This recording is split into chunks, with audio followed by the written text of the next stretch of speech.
Saya itu pengagum dawuh Rasulullah SAW, dan saya meskipun modern tidak pernah berubah. Misalnya begini, saya beri contoh. Kalau salah nanti ditasih. Orang kalau mau meninggal itu sama Nabi hanya disuruh nyebut Allah, Allah, Allah. Nabi tidak menyuruh berdoa. Karena berdoa itu bagi orang kebanyakan, saya tidak bakas habaib, tidak bakas orang-orang yang al-mutahharun, bakas yang umumnya orang. Kalau Anda berdoa, pasti hati Anda, aku mandi tanda, doa saya makbul apa enggak?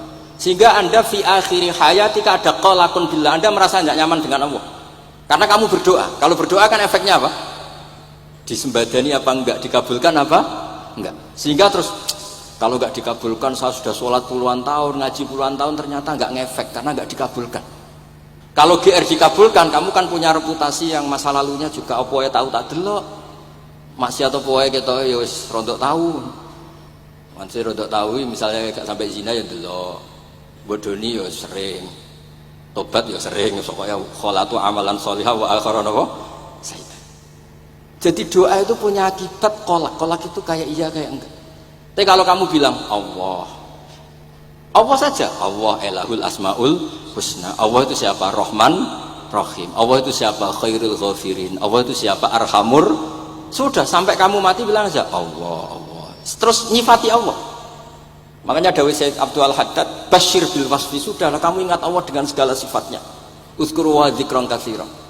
Lah kalau kamu doa nanti elingnya nasib kamu, bukan eling Allah tapi eling nasib kamu.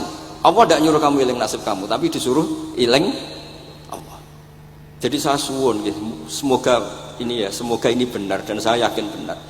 Nabi itu luar biasa mengajari kita kan bilang Allah, Allah, Allah sampai akhirul kalamihi Allah, Allah. Nah, kenapa Kiai Jawa merubah dari la ilaha illallah menjadi Allah? Padahal riwayat yang banyak itu la ilaha. Itu kata Kiai Jawa pernah tak tanya, iku hak nak la ilaha illallah nak ora tok dadine la ilaha. Resikonya tinggi. Daripada resiko wis digenti apa? Allah. Kula ya ora roh modifikasi ini piye pokoke wonten. Akhirnya nyari riwayat yang bukan la ilaha illallah tapi napa? Allah. Tapi apapun itu saya pastikan, saya mohon semohon-mohonnya ikut Rasulullah. Gini ku nyebut Allah, Allah, Allah.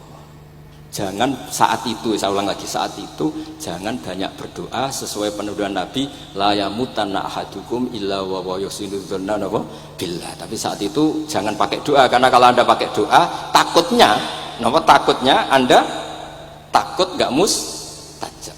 Lah kalau kata orang mustajab terus setan nyelinap, gak ono gunane kowe dhisik nekani maulid, salat, saiki ora ngefek. Pas itu berarti kowe suudzon mbek Allah. Jadi kalau suwun semohon-mohonnya Nabi itu kalau dawuh pegangi saja. Ya sudah tidak usah ditakwil. Pokoknya harus mangkana akhiru kalami la ilaha illallah fi riwayatin Allah napa dakhalal jannah. Terus Nabi ngendikan, terus Nabi ra ngarah goroh, mosok Nabi ngendikan mesti fa itu fa jawab. Kalau ada fa-nya yang riwayat fa, kalau enggak ada pokoknya dakhalal jannah, siapa menyelafatkan la ilaha illallah pasti dakhalal jannah. Daripada sampean duwe kolak-kolak itu merasa ndak nyaman. Sebab itu di banyak riwayat ngendikane man syaghalahu dzikri an mas'alati wa fi riwayatin an du'ai a'taituhu afdhala ma'utis sa'ilin. Orang yang sibuk ingat Allah, baik dengan Quran maupun yang lain, pokoknya sibuk ingat Allah sampai dia itu lupa meminta, itu akan saya kasih di atas permintaan orang-orang yang minta. Karena ingat Allah itu lebih mudah, kata Sayyid Abdul Haddad, ingat Allah itu lebih mudah. Allah lahul asmaul husna, Allah arhamur rahimin, Allah ar-rahmanur rahim. Daripada sampean ingat nasib sampean, saya ketoke tahu salat suwi, poso suwi, tapi maksiate juga suwi. Maulid teko yo biasa 2 jam, tapi dandutane yo tahu 3 jam. Ruwet kok enak eling sampean ruwet. Tapi nek eling Allah, Allah, Allah lahul asmaul husna, Allah, Allah lahus sifatul ula, Allah, Allah arhamur rahimin, Allah, Allah rahman rahim. Ini disebut basyir bil wasfi, sehingga sudahlah kamu senang saja. Allah itu punya sifat yang luar biasa dan sifat Allah itu pasti ngefek ke kita. Nggih kula ngapunten Kang Kada dan kula matur nuwun sanget disukani kesempatan terus, tapi kula nggih iktizar guys boten pati wani kula teng mriki niki supaya kula kepen akrab Habib Abdurrahman, kula insyaallah gadah takriran kitabnya Habib Abdul Qadir bin Ahmad. Mereka nak ngelakoni itu copy paste, itu jenis jiplak. Itu kalau dalam dunia kampus plagiat itu ditolak itu kalau. Ada seorang wali datang ke Rasulullah SAW di Raudhah. Ya Allah, jenengan punya dua pilihan. Jika saya menjadi soleh, maka surra habibuk, maka kekasih jenengan senang. Wahazuna, kalau nak donga aku rapati tenanan, aku yakin mandi. Mboten krana nyepelekno donga mboten, tapi yakin mandi. Dengan status Allah al-mujib, dengan status Rasulullah sing syafi'u khalqi, bil mu'minina raufur rahim. Banyak ulama juga, ulama dulu banyak kalau donga rapati tenanan, ditakoki kenapa rapati tenanan? Aku wis didongakno Kanjeng Nabi. Iki mau formalitas tok. Sing mandi ku dongane Kanjeng. Banyak ulama dulu yang kalau tidak guyon, tidak rileks itu malu sama Allah. Kok koyok gak ridho. Misalnya saya dikasih rumah Mas Nadif gratisan, dikei mangan, terus mangan mbek merengut. Kira-kira sing ngekeki mangkel to ora? Kok koyok rapati matur nuwun kan ngoten. Tapi nak manganku mbek seneng ning omah kita seneng. Sing ngekeki kan ya seneng. Lah orang enggak banafek itu guyon terus karena untuk menjadi khiyari ummati kata Rasulullah, untuk menjadi umat pilihanku iku kauman yathakuna jahron min saati rahmatillah. Jadi nak guyu banter-banter saking yakine rahmate Allah. Tapi wonten syarat kedua, waya beku nasirran min khaufi adzabi. Tapi nak bengi kudu nangis. Pas dhewean ning ngarepe pangeran. Aja kaya sakniki ning ngarepe wong akeh nangis bareng disangoni ning kamar guyu. Niku ora di masalah secara sanad agak masalah niku. Niku secara sanad. Niku mboten nyindir sinten-sinten biasa mawon. Terus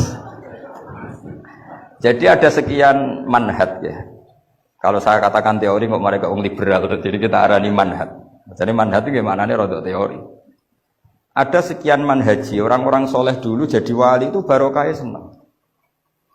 Nah caranya senang gimana? Satu pakai ilmu hakikat. Ilmu hakikat bahwa alam raya ini pun dikersakno pengenan pun ngeten iki. Ma asaba min musibatin fil ardi wala fi anfusikum illa fi kitabim min qabli an nabraha inna dzalika 'ala Allahi yasir likai la ta'saw 'ala ma fatakum wa la tafrahu bima atakum. Teori hakikat kedua adalah sifat Allah itu pasti mu'athirah, sifat Allah itu pasti aktif. Kalau sifat Allah pasti aktif, pasti objeknya itu otomatis aktif. Dan Allah mensifati dirinya wa annahu wa adhaka wa abka. Wa annahu lan satemne Allah taala iku adhaka, iku maringi iso guyu sapa Allah. Jadi donya mbok ruwet kaya apa, niku wong tetep iso guyu karena Allah kalau punya sifat pasti nafidzah. Misalnya Allah punya sifat ar-razzaq, mesti orang berstatus marzuk dapat rezeki. Makanya banyak ulama yang enggak suka mikir detail-detail. Saya termasuk kiai yang enggak suka mikir nasibnya Islam di Indonesia. Karena Allah mensifati dirinya al-hadi, penunjuk. Pasti ini aktif ila yaumil kiamat. Sebab itu wis ditinggal nabi, ditinggal wali songo, ditinggal Mbah Sahal, ditinggal Mbah Dolah, ditinggal Mbah Mutamakin. Agama tetap jalan. Senajan to sing mimpin nggih Mas Nadif kula bareng ngeten iki paham. Itu bukan karena hebatnya Mas Nadif, memang Allah al-hadi. Allah kalau Allah al-hadi pasti masyarakat menjadi al-mahdiyin yang mendapat petun karena sifat Allah nafidzah mu'athirah. Jadi ora usah pikir nemen-nemen donya. Sebab itu gak mikir itu kadang bagian dari cara jadi wali. Jadi nak sampean daftar wali di antara aturane da'it tadbir, dak ninggale sira at-tadbira ngatur donya. Fama qoma bihi ghairu kala tukim bihi nafsak. Dunya wis diurusi pangeran kira sak melo-melo.